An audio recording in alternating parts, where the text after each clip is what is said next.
আজ ২৮শে জুলাই বিশ্ব হেপাটাইটিস দিবস ২০২৬।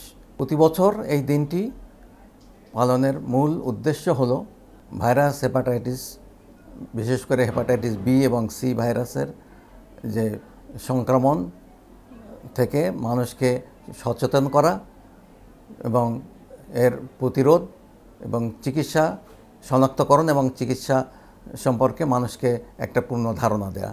তো এবছর বিশ্ব স্বাস্থ্য সংস্থা এই দিবসের প্রতিপাদ্য বিষয় করেছে hepatitis let's break it down. এর শব্দগত অর্থ হলো আমরা এই যে সমাজে যে হেপাটাইটিস বি বা সি ভাইরাসে আক্রান্ত মানুষ আছে তাদেরকে সচেতনতার মাধ্যমে তারা যে আক্রান্ত হচ্ছেন হেপাটাইটিস বি বা তার শরীরে যে এই ভাইরাস বহন করছেন সেই সম্পর্কে তাদেরকে সচেতন করে তোলা, তাদের পরীক্ষার মাধ্যমে তাদের এই ভাইরাস আছে কি না সেটা ডিটেক্ট করা এবং যদি থেকে থাকে, যদি চিকিৎসা সম্ভব হয় তাহলে সময় উপযোগী তাদের চিকিৎসার ব্যবস্থা করা এই আমাদের এই দিবসের কার্য দিবসের মূল প্রতিপাদ্য বিষয়।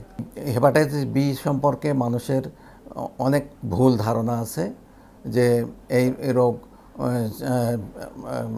সাধারণত মানুষের মধ্যে কুসংস্কার আছে যে এই রোগ তেমন কোনো ক্ষতি করে না বা এর লং টার্ম ইফেক্ট খুব হয় না এবং সাধারণত চিকিৎসকের কাছে পরামর্শ নিতেও যান না। তারা সাধারণত কবিরাজ বা সাধারণ হাতুড়ে ডাক্তার এদের শরণাপন্ন হন চিকিৎসার জন্য, কিন্তু এটা খুবই একটা ভুল ধারণা।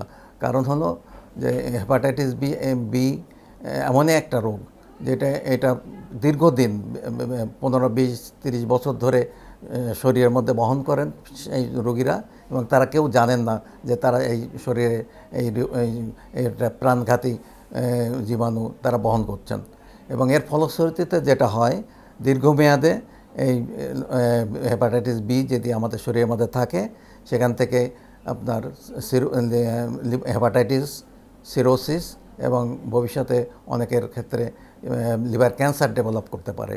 তো এই জিনিসগুলো মানুষের মধ্যে, এই বার্তাগুলো মানুষের মধ্যে পৌঁছে দিতে হবে যে আপনার শরীরে এই হেপাটাইটিস বি জীবাণু থাকতে পারে। তাহলে আপনি যদি শুধু একটা ব্লাডের পরীক্ষা করেন তাহলে কিন্তু আপনি জানতে পারবেন যে আপনার শরীরের মধ্যে হেপাটাইটিস বি এর অস্তিত্ব আছে কি না। তো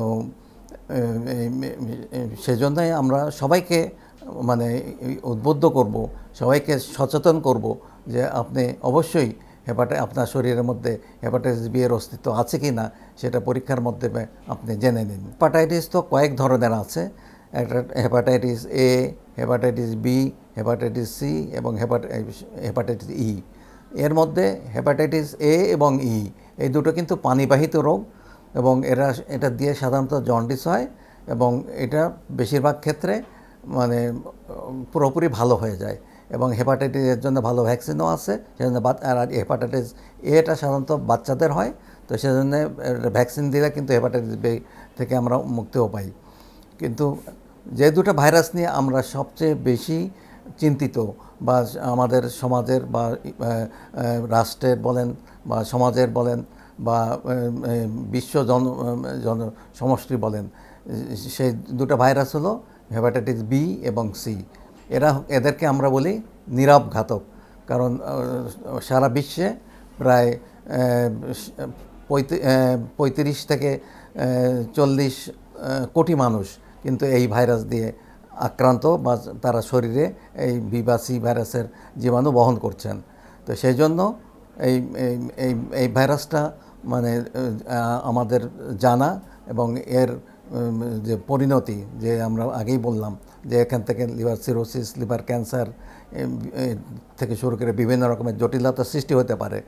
সেই জন্য আমাদেরকে সচেতন হতে হবে এবং এই জীবাণু আমাদের শরীরে আছে কি না এটা জানতে হবে। এরপরে চিকিৎসার প্রশ্ন আসবে। চিকিৎসা সবার জন্য একই পর্যায়ে না, এই ভাইরাসটা বিভিন্ন পর্যায়ে থাকতে পারে। তো সেই জন্য সেটা একদম ভালো চিকিৎসকের পরামর্শ নিয়ে যদি কারোর শরীরে বি ভাইরাস বা সি ভাইরাসের অস্তিত্ব থাকে তাহলে আরও কিছু পরীক্ষার প্রয়োজন হয়। এই পরীক্ষা করে ভালোভাবে চিকিৎসা করলে অনেকের এটা ভালো হয়ে যায়। কিন্তু যদি আপনি এটাকে অবহেলা করেন তাহলে আপনার পরিণতি শেষ পরিণতি খুব ভালোর দিকে যায় না।